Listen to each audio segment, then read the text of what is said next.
Oh, hello there, lovers and friends. You guys should know this is gonna be an intimate video. When you see me sitting down in a mess and holding a notebook, that means I've been thinking and I have some things I wanna get off my chest. This video is titled Why You're Not Beyonce, but it takes a different approach than I think the majority of us have been taking of late. So I started doing my counseling service again, and that is something that I've been doing off and on for 2 years. And whenever I know I can be consistently available on Sundays, I open it back up. So right now, if you are interested in speaking with me one-on-one, that service is available for as long as it possibly can be. And a consistent theme that has come up on various calls has been the whole Beyonce homecoming thing. And people comparing or feeling disappointed in themselves as a result of the fact that, well, Beyonce can do it and look what she's accomplished through discipline.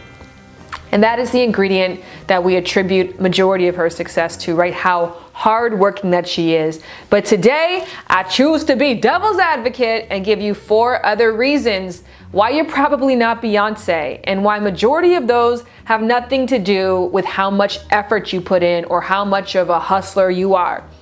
We're gonna break these reasons down, obviously, into longer parts, but I'm gonna just give you a little snapshot because I want you to stay for the whole video. Number 1 is you ain't got the answers, Sway, and no one else around you has the answers either. Number 2, you're so focused on being Beyonce and you forget that she had to be a part of Destiny's Child first. Number 3, you don't have the same 24 hours as Beyonce. You've probably seen that meme, I see that meme, and every time that I do, I have an argument with that person in my head about it.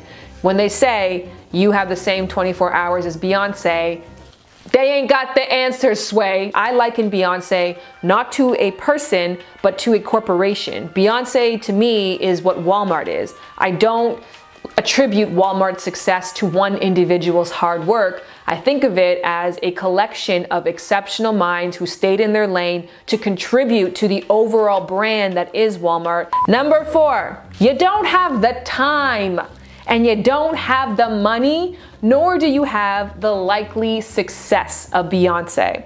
So for example, with Beyonce Homecoming, everyone's like, Beyonce spent 8 months working towards a goal. When's the last time that you did that? Well, when's the last time that you knew for certain something would be big enough in order for you to put aside everything else to devote yourself to that? The reason why majority of us have to do multiple projects or put our eggs in different baskets is because we don't know which basket is going to end up being sturdy.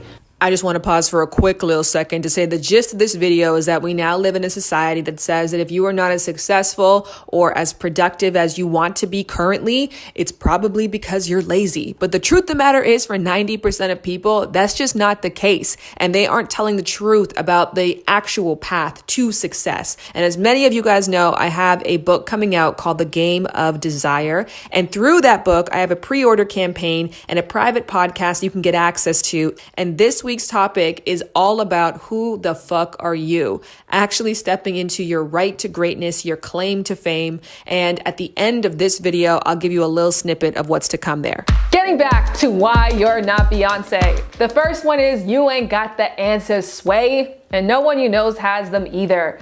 On one of my counseling calls, I hope you don't mind me sharing this, but I spoke with a young lady whom knew that she was an exceptional baker. She knew she was really, really good at baking, and she felt that was her God-given gift. It was her purpose. It was her talent. And she was young, 22 years old, didn't come from a family of entrepreneurs, was the first person in her family to graduate from college. I think she graduated with like a business associate, and now was looking at herself and saying, I'm lazy.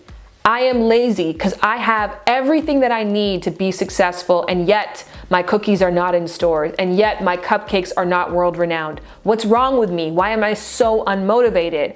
And I was like, why do you think you have all the tools?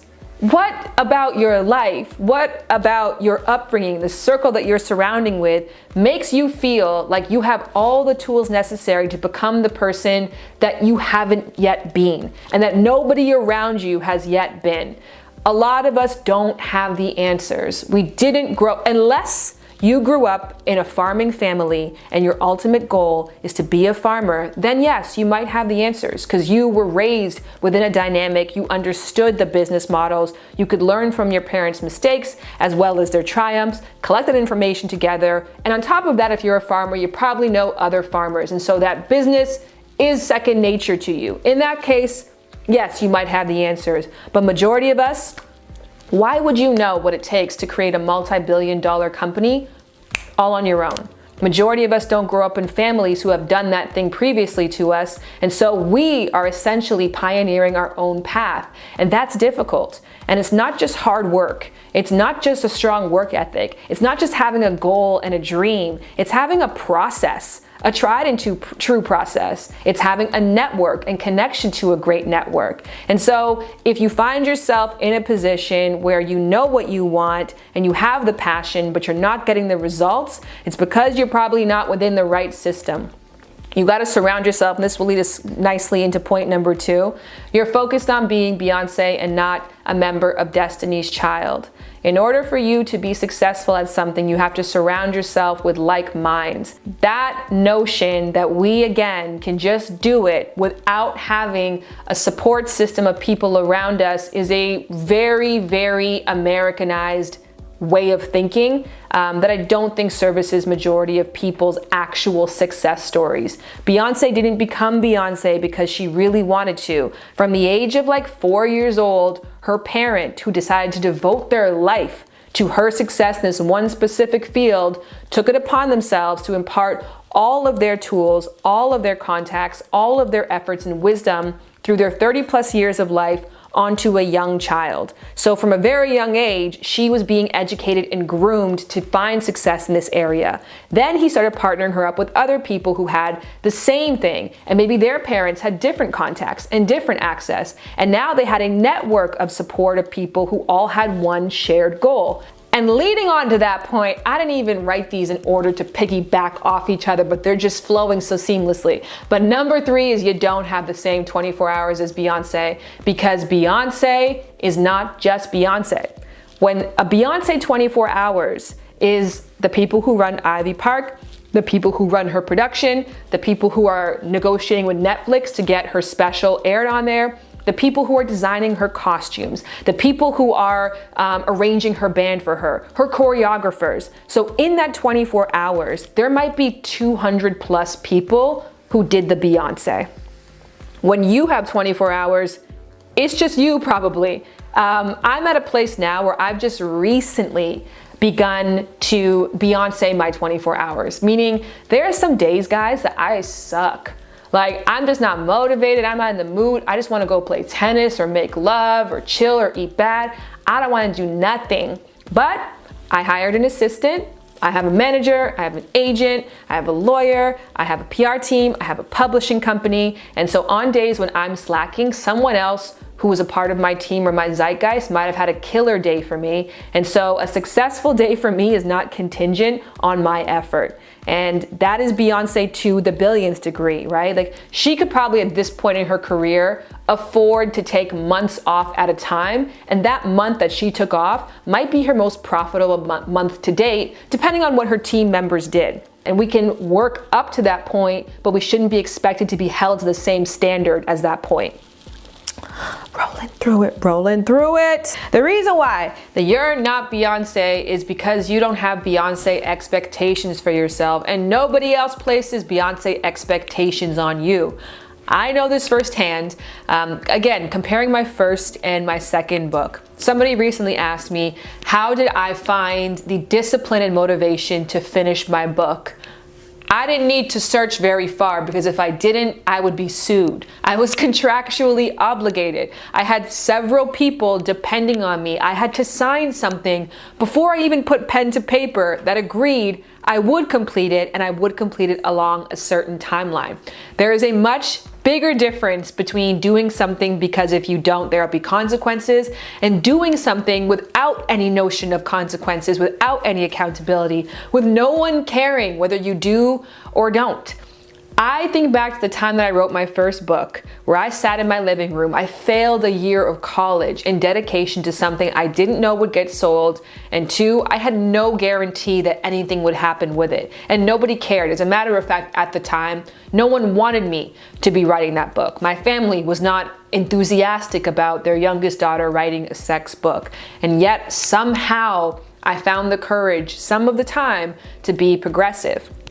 At this point in my life, it's easy for me to be motivated. It's easy for me to complete tasks because I have expectations associated with those, because I have assistants, I have contracts, and above all else, I have a certain level of money I have to make based on the lifestyle I have surrounded myself with. So if you are an individual who is trying to get to Beyonce-like status, but yet you didn't sign $1 million deal with Coachella that states you're gonna put on this crazy show, don't be surprised if you don't feel that same gumption to get up every single day. And instead of hating yourself or beating down on yourself for the days that you don't feel motivated, be in awe of any day that you do. If you want to live a life in pursuit of your highest potential for love, sex, and life in general, your concept of self should be ever evolving. And that is why defining yourself through your power to change is essential. Now I know thinking of yourself as a creator with infinite possibilities sounds like some hokey shit. But despite not knowing you personally, I absolutely know that you are an exceptional creator for one simple reason. Every single word that I am currently saying, someone else created. Really think about that. There's a single person out there who designed every item of clothing that you're currently wearing. The place you call home, some person constructed. The job you rush to get to on time, some person founded. The sauce you put on your french fries, and even your concept of love, another human being, no greater, no more capable, no more awesome than you, made that shit up. So what's stopping you from working towards making your own shit up if you're not happy with what you currently have? You might be coming up with a bunch of man-made reasons why this can't be true and why you are unsalvageably exactly who you are today.